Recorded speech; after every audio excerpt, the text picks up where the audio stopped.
and we're back here on 88.1 KCNT. It's a little after 10:30, about 10:40 a.m. Friday, March 8th. We are off to a little bit of a late start today, but we'll get into that a little bit later as to the reasons. Thanks for staying tuned, and thank you to Clint Beat for filling in for me a little bit this morning. I was listening. You're doing a good job. Listening to what I could. Anyway, got some of the highlight stories from around the state this week. I like to read the AP here every morning, and these are the ones that really caught my attention. People can get rid of unwanted guns later this month in Lincoln, anonymously and with no questions asked. The Lincoln Police Department will accept weapons and ammunition during its first Gun Amnesty Day. The event is scheduled to run from 10 a.m. to 3 p.m. on March 23rd. It will be held in the Neighborhood Works Lincoln parking lot on the northwest corner of 23rd and Q Streets. Police say people should transport the firearms in the trunks or back seats of their vehicles in open boxes, bags, or containers. People are urged to unload the guns, open their slides, bolts, and actions. Police will not pay for the guns or ammunition. Wow. Now, this is kind of funny because I've read in the news about different buyback programs around the nation lately. And what's wrong with the Lincoln Police? They can't at least offer a little bit of change for people turning over their ability to protect themselves? Why would anybody do that?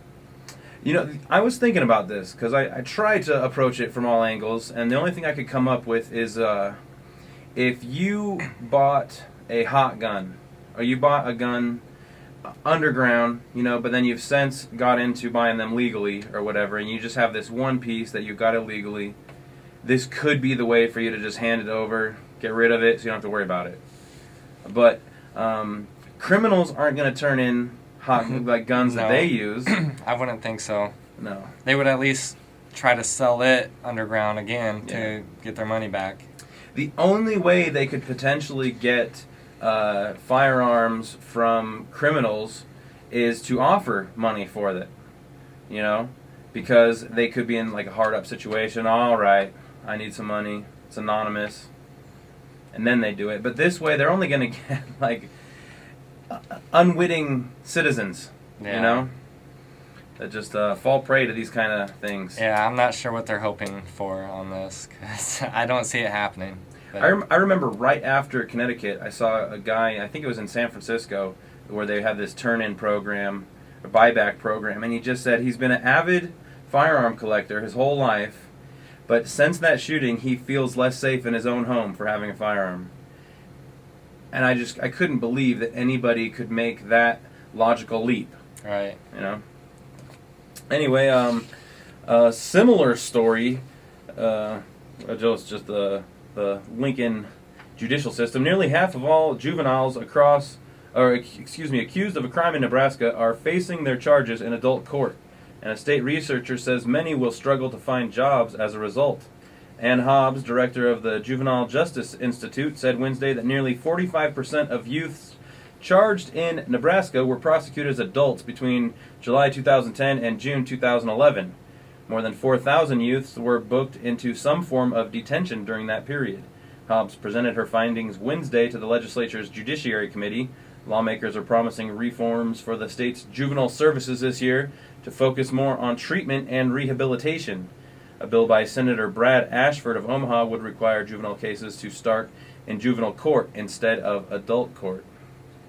And I remember talking about this with Tim and another guy, I think it was Sean, was in the studio, but we were talking about how do you decide when a juvenile, it goes from being charged as a juvenile to being an adult, What, is there like a level of crime or a level of violence? And because at first they said a violent crime, right? Yeah. A fight is violent, Mm-hmm. but kids fight all the time, especially little boys, Right. I don't think it should be encouraged for them to just pick on each other and like stew on it, but things can heat up real fast one day, they get it out of their system, then you can be friends with people you fought with. At least that's how it was when I was a kid. Yeah. So, I don't know. Just that story kind of bugged me that nearly half of the kids in this state are charged as adults. You can't think that nearly half of those crimes are so violent that these kids should have their permanent records scarred, Right. Because a lot of kids make mistakes. It's what you do as an adult that counts. Yeah. And a state lawmaker and Republican candidate for governor is pushing again to pass a voter ID law in Nebraska.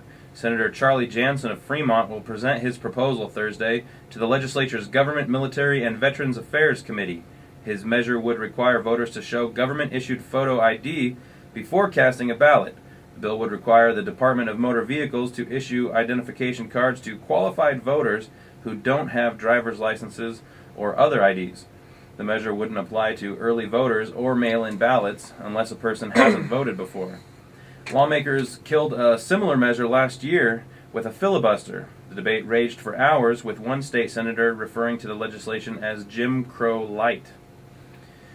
What do you think about it being mandatory that you present ID to prove that you are who you say you are when you vote? I could see why that would be helpful. Absolutely. Yeah. You know, and I'd be for it. I'm actually against digital voting. You know, Right. where it's like I remember in high school a teacher was telling me about how they rig those. They just They put do. a thing in the computer Back- where it says 2 votes count as 1. Back when Bush was running against Al Gore, they were actually caught in Florida where every vote for Al Gore was actually subtracting from his voter count. And it caught it in one area in Florida, I heard. I don't remember all the details from that, but I just don't trust those systems. They could be rigged up, and, I mean, there's no transparency of how they are wired. It's all kept in secret. Yeah.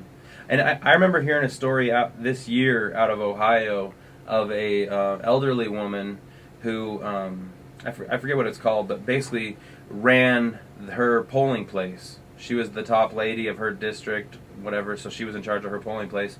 She filled out a mail-in ballot for herself and for her granddaughter, who was supposedly out of town at the time, right? And then went in to vote on election day, cast another ballot, and did one for her granddaughter that day. So 4 votes where there should have been 2, abusing that power. And then she tries to say that she just wanted to make sure that her vote got in to get counted. Like, you know the deadlines. If you send it in, it's going to get counted. You clearly were trying to cheat the system in a stupid way. 2 votes. That's a felony. It's a felony, and it's a crime against our country. It's a crime against our countrymen. You know. I'd even, and this would be debatable, I'd even say it's part-way treason. Yeah. I would agree. Definitely jeopardizing the people's will. Right. To be just taken over to somebody's whim just because you back him because he gives you free cell phones and record food stamps and welfare, and just get out of control. Real quick, 2 more stories. Out of Hall County, supervisor says a personality assessment sought by a regional economic development district board district director is a waste of time and money. The Grand Island Independent reports that Supervisor Gary Quant says the executive director of the South Central Economic Development District wants all members of her board to take the test. Quant represents Hall County on the board, which serves 13 counties. At a board meeting last week, Supervisors Steve Schuppen and Dan Purdy backed Quant's decision to skip the test. The district executive director, Sharon Hueftel, says the test cost $6.50 each. Hueftel says the test will help her and board members get to know each other better and understand how different personalities communicate and make decisions. And I read this, I was just kind of baffled by it. $6.50 doesn't sound like that much money, but when you add it up for all of the board members of all 13 counties of this thing, and the taxpayers are going to get stuck with that bill, obviously. Yeah. And what's the benefit, the effect of all of this spending? We get to know each other better and know how different personalities communicate. That's called life. Yeah. Yeah, cut it. Get to know how people make decisions. It's just stupid. Sharon Hueftel is the district executive director of this program, and I think she should step down. And last big story from the Tri-Cities this week, out of Grand Island, the mayor has been arrested for suspicion of drunken driving. Mayor Jay Vavricek was arrested in Howard County on Saturday. City spokeswoman Wendy Meyer-Jerky released a statement Sunday acknowledging Vavricek was stopped. The statement says he is awaiting the results of a blood test. It says he apologizes to his family, the community, and others who are dependent upon him for the events that have occurred in the last 24 hours. Vavricek says he will take corrective action so they will never be affected like this again. He says he will comment no further since the matter will be addressed by the judicial system. A telephone number listed for him had been disconnected. And in case people don't know, Grand Island, the city that he's the mayor of, is not in Howard County, where he was arrested for DUI. That's actually Hall County, right? Which you're a resident of. Yep. Right? Yep. And I really wanted to bring this story up because it's kind of cool to see these authority figures, the leaders of the community, actually held to the same standard as the rest of us. But it's unfortunate that it only really happens when they're outside of their jurisdiction. Like last week, we had Senator Scott Lautenbach of Omaha, Yep. 3 times the legal limit blood alcohol level, and they didn't let him drive home. He was ticketed on suspicion of Okay, DUI. so if I'm driving while under the influence, are they just going to drive me home? No, they're going to drive you, to your new home for the night. Yeah. That's what they'll drive you. And then they'll fine me for it. Exactly. And probably lose your license. Yeah. And then later this week, the same guy, this week, he introduced a bill to allow horse betting on historical races, on previously run horse races. That does not... I don't know what's wrong with me. Maybe I'm missing part of the information there, but it doesn't make any sense to me why anybody would gamble on something that's already happened. With this, in the day and age of smartphones, can't you just Google and get the results real quick and find out who won and scam the system? It sounds like some kind of pyramid scheme, Yeah. That's what it sounds like to me anyway.